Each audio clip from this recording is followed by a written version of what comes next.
Hello, this is Hearthstone Meta Hype. I'm Ecor100 with my friend Venga Dragon. How's it going, Venga? Oh man, I am doing well. I don't know if I'm doing as well as the meta is doing. Well, I'm being sarcastic, actually. The meta is in a little bit of a weird state, and I think that we're the ones, that they're going to have to do Blizzard's job and make everybody happy. What do you think? Yeah, I think that the meta is in a weird spot where people aren't very happy with it and are kind of just... Because, okay, so I put a poll out, and I said I was going to do a poll last week just to see what was going on with the meta, and apparently the majority of people think that the meta is toxic, but a lot of people, and like it was either toxic or fun, but the plurality of people also think that the meta is good and balanced. About almost 50% of people think that the meta, actually no, 66% of people think that the meta is good. This was, apparently it's updated, but a large portion, about 67% of people also think that it's toxic. Mm-hmm. So it's in this weird spot where it's both balanced, but people are still not enjoying it, which is different than,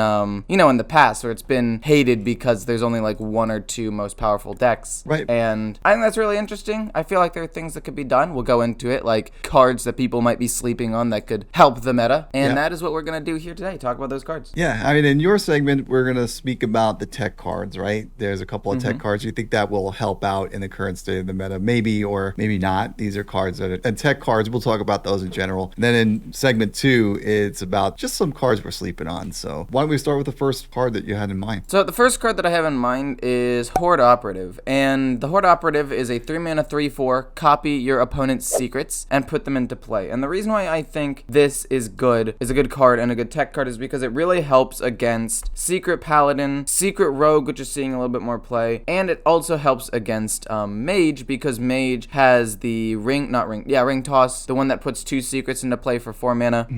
And not only does it tell you what those secrets are, but it also makes your opponents have to play around the exact same secrets. And considering the fact that it does do well into a decent number of metas, or a decent number of decks, and depending on what happens in the near future, like more cards might get nerfed in the future, cards might get buffed in the future, there's a mini set coming out that could change the meta, maybe help those archetypes more. I feel like the Horde Operative is a great potential card. And it's also a card that's rare, so it's not too expensive. And when people were asking me to build budget decks, I built budget decks and included like 1 to 2 copies of each of the tech cards I'm going to talk about instead of some of the legendary win conditions, and was a small sample size, but my budget control priest and warlock outperformed my actually fully built version. It was only after 10 games, so having a 70% win rate after 10 games isn't huge, but both those decks had 70% win rates and ran these tech cards, which my other decks didn't. And I just thought that was interesting. Again, it's only 10 games, so who knows, might have been a fluke. Maybe I was about to lose the next 10 in a row, but at least it shows that like these cards are valid replacements for certain things, and if you want to run them, they can work. What are your thoughts on Horde Operative? Well, I think the card is interesting for the reasons that you said. I mean, the first thing that I really like when I looked at it, I said, well, it's going to be able to determine what secrets are so that you could play around them. And then it can also, you can kind of structure a deck around how, if you get into that matchup with a paladin or a hunter or even a mage that will run some secrets, you could kind of figure out, maybe structure your deck that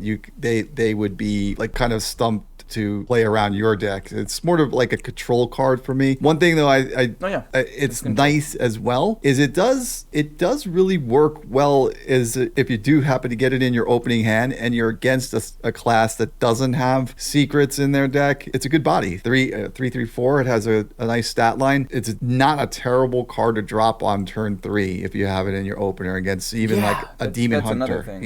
Like demon hunter. It's just got decent stats as well. So like if you're not into a good matchup for it, you don't lose tempo by playing it really. Like if you're a control deck, say I'm a control warlock, right? I'm playing against a faster deck. Playing this is still better than doing nothing. Like it still gets a card out of my hand so I can maybe life tap later on, contest the board a little bit. It's pretty good. I like this card a lot. And I ran it a little bit in some budget builds and a couple of control decks. And it is true that Secret Paladin was nerfed. So secrets are being played a little bit less. But I still think that with Mage, Rogue, Hunter, and Paladin all having a decent number of of secrets, Horde Operative could still see at least some play and be decent actually and help into the meta. Yeah, I mean, the only other cards that really have that stat line is like 4 health, and that's kind of big on turn 4. Is really there's only like I think like a handful of cards that have it. You know, some they may be in vanilla that don't have anything behind them. There's like no battle cry or no death rattle effect or anything. The only card that I could think of is Sunwell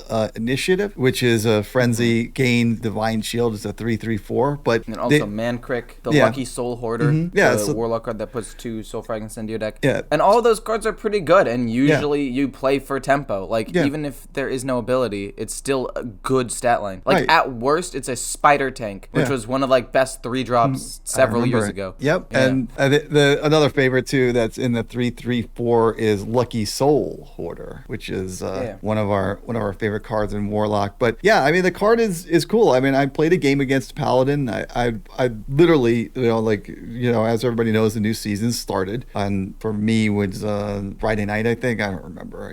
Everything's a blur. Monday is Tuesday. 3 days ago for us right now. Yeah, I have no idea. You know, it's just like the days all melded in. I don't even know what day it is. I think it's Friday today, but it's probably Monday, and you know that's how it is. Anyway, so it's so I was playing against a Paladin, and I was playing against a Paladin, and then I was playing against a Paladin and playing against a Paladin. I mean, literally, I had and it just seems to be a trend for me, doesn't it, Ecor, that I play like 36 games in a row against like the same class. I mean, I really do. I have like these crazy instances where I'll play like 8 or 10 games in a row against Paladin. So I was in about my 6th game in on against a Paladin, and I was playing Warlock, and you know how that story goes. It might be a bit difficult sometimes, you know, that just a matchup is not well. So Horde Operative, put in the Horde Operative. There I go. I dropped it in. And what a great feeling to see a Paladin who was playing all these secrets realize that on turn 3 or 4, I think I even waited to get a little greedy just because I was playing a Warlock, and greed is good when you're playing Warlock sometimes. And I think I dropped this down on like turn 4 stole all of his secrets. Well, not stole, but copied. Yeah, copied all the secrets. Yeah, and you literally could just steal that the opponent had no idea how to play around their own secrets that they were using. What? Yeah, I can't play around my secrets. That's not a part of the deck.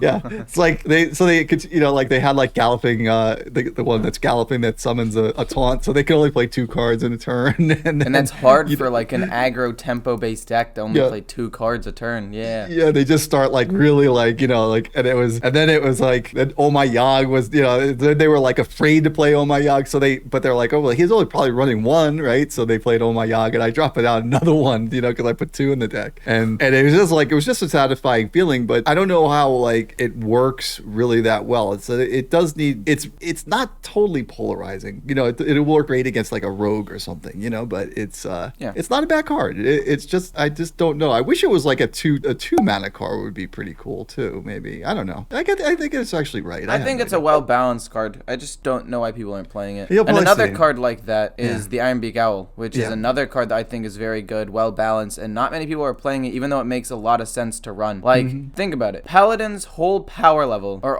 most of its power, comes from buffing up minions, and you could just silence it with Ironbeak Owl, right? And Paladin is being played in Diamond by about 30% of the community, 27.1% according to Vicious Syndicate, and that was as of like 3 days ago. And I think with the start of the new season, people are gonna play decks like Face Hunter and aggro/tempo Paladin more because they're easy to play and they're fast, so I'm assuming it's actually around that 30% mark. And just being able to silence minions or pumped minions from Rush Warrior, sometimes if you don't have removal, silencing that Troublemaker to not have it summon extra 3/3s can be really good. Miracle Priest, silencing one of their minions is actually sometimes better than killing it, actually, because they can't rally and get the minion back, so you can slow them down that way. And just silencing taunts if you're playing this in like a more aggressive deck, so that way you can just go face. I think that it's a really good card. I don't know why people aren't playing it as much. Again, it's one of those cards I started playing in budget iterations of decks. It did actually help quite a bit against Paladin. It helped. I put it into, I think, aggro Demon Hunter, because somebody was like, I don't have Kane. How do I get over taunts? And I was like, you could run an Ironbeak Owl. And it obviously wasn't as good as Kane, but it still did fine. I think I went like 3-3 with an aggro Demon Hunter deck a while ago. And it's a good card, I think. And it definitely could fit into some control decks. And I feel like if the meta slows down and let's say Rattlegore becomes more meta for whatever reason, running Ironbeak Owl could be really strong. Yeah, it's pretty interesting. The card is something that I used to run all the time. And another Warlock deck, I would have a single copy of Ironbeak Owl in my Warlock deck, specifically for Radagor and the matchups against Warrior, because they were so bad that if that happened, you're pretty much dead. But running the Ironbeak Owl, what was nice was it allowed you to drop the owl and kill their pretty much their win condition at the end. Plus, it's not such a bad card for the other things that were teched into it. You know, like there was the weapon that you could do. You could drop an owl and and then smash the face with something. So that's really what it's good for. But I recall that there was an episode well before Forge of the Barrens came out when we were looking at the set. We were saying, man, there's got to be some silence printed here, man. They're going to need some silence. They're going to need silence. Yeah, there needs to be silence or like counterplayability. Yeah. You know, there's got to be ways to interact with the opponents, and then they didn't print any of that, and this is a meta people find really toxic even though it's balanced. Yeah, so this one here, Ironbeak Owl, maybe this is a card that we could stick in some decks. The only thing its problem is it's unlike the Horde Operative is it's a very bad card to drop on turn 3. No, yeah, the stats are definitely a lot worse than Horde Operative. But in the defense of this card, it's an ability that is a lot more flexible, right? Yeah, and even like at its worst, if you end up just silencing, like, let's say they play the Venomous Scorpid, the worst case scenario, you could silence the Poisonous, so like it can't kill one of your bigger minions, I guess, might not be that bad. Like, even at its worst, it still gets its effect off pretty well. Like, it still does at least something, which I think is good. It's one of those scenarios, though, too, like, like we've talked about this before, like with another card, and it was similar type of thing. It was, if you play this card in that scenario, you're probably losing the game. You're probably gonna lose. You know what I mean? If you're really that concerned about it, you know, like, in other words, it ends up in your opening hand. You didn't really have any plays on the first thing, and you're probably gonna be in trouble. You know, to use this card that early, it just means that you really could be in a bad spot, like even on the next turn, because you'd have to.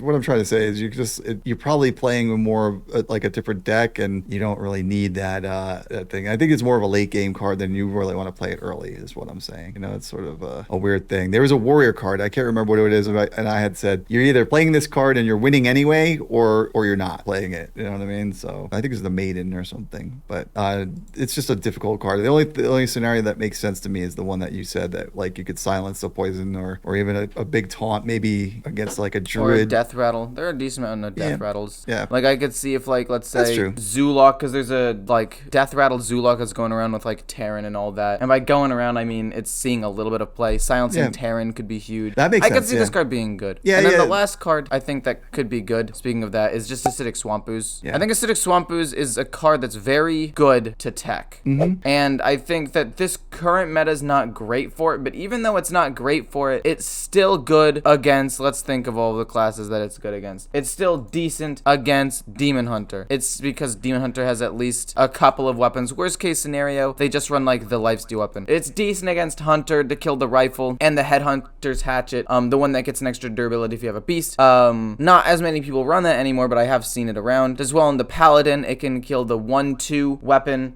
the sword, it can kill the Underlight Angling Rod, it can kill the Hammer of Naru. Does well against Weapon Rogue if people happen to play that. Does well against Doomhammer Shaman. Fun fact, it's been almost 500 games since I played against my last Shaman. It's been 2 weeks and a day since I've played against my last Shaman. And it was Doomhammer Shaman, but you know, it could do well against that. Killing off, let's say, the warrior weapon that draws cards every time it kills a minion, or even just killing off one of the 3/2 weapons that it summons off of Sword Eater or the Imprisoned Gunarg and all that. Like, this card can do well into a lot of things, and if the meta shifts a little bit, like let's say it slows down, because some of these hard aggro decks are nerfed, and Weapon Rogue and Doomhammer Shaman have a little bit more time to shine, this card will become even more important. And I don't even think it's bad right now. Like, its win rate doesn't look too impressive, but that's probably because it's being played so infrequently, and it's being played in bad decks. Yeah, it's a very small sample size then, is really what you're saying. And this card, I think, as weapon archetypes get more important, you'll see it popping up more often. But it is a card that it's like, it's not so bad to slot in like just anywhere. Like, if you kind of have, like, you're making a deck and you look at some of the cards that, you know, maybe there's certain ones that are like the one that we're going to talk about in the next segment, which is like Death Head Cultist or something or whatever.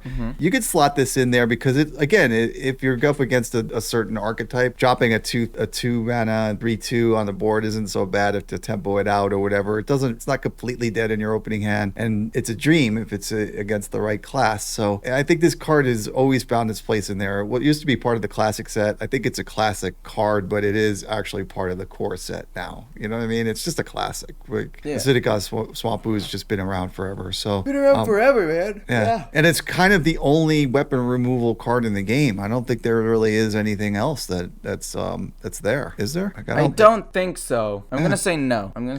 Yeah. I mean, the only other. Yeah. I mean, there's just nothing. There isn't any. Yeah. There just isn't any anymore. Yeah. There used to be like the cards that did rush. Not rush, that did draw, which was Indiana Jones or whatever. Oh yeah. But this is the only card that really interacts with the weapon on that level. Everything else is either to buff the weapon or use the weapon as some kind of buff to get things. So this is a decent card. Oh yeah, it'll also help in those matchups that use the weapons to help, like Rogue and Warrior that use it for cutting class. This will slow them down, not just weapon wise, but also with synergy of that card. Yeah. But yeah, that's basically it for all the cards I have. Just these tech cards that I think people overlook, right? Especially if you're playing a control deck, maybe it doesn't help in aggro, because aggro you want to do as much damage as possible. If you're playing a mid-range or control deck and you're like, I don't know what to put in, I've got maybe 1 or 2 deck slots left or card slots left, I don't know what to put in, try one of these cards. I feel like these cards are all fine. I think that they're all good, and although they're a little bit situational, in those situations they'll be really good. So whatever you're playing against most, let's just say you're playing against a lot of paladins, throw in a Horde Operative or an Ironbeak Owl to help you into those matchups. Yeah, I agree completely. So we're going to cover 3 more cards on my segment, so just might as well get over there. But before you do that, make sure that you do hit the thumbs up on eCore's channel and video. You know what you got to do. You also got to subscribe and like. Subscribe and like, and we'll see you in the next segment.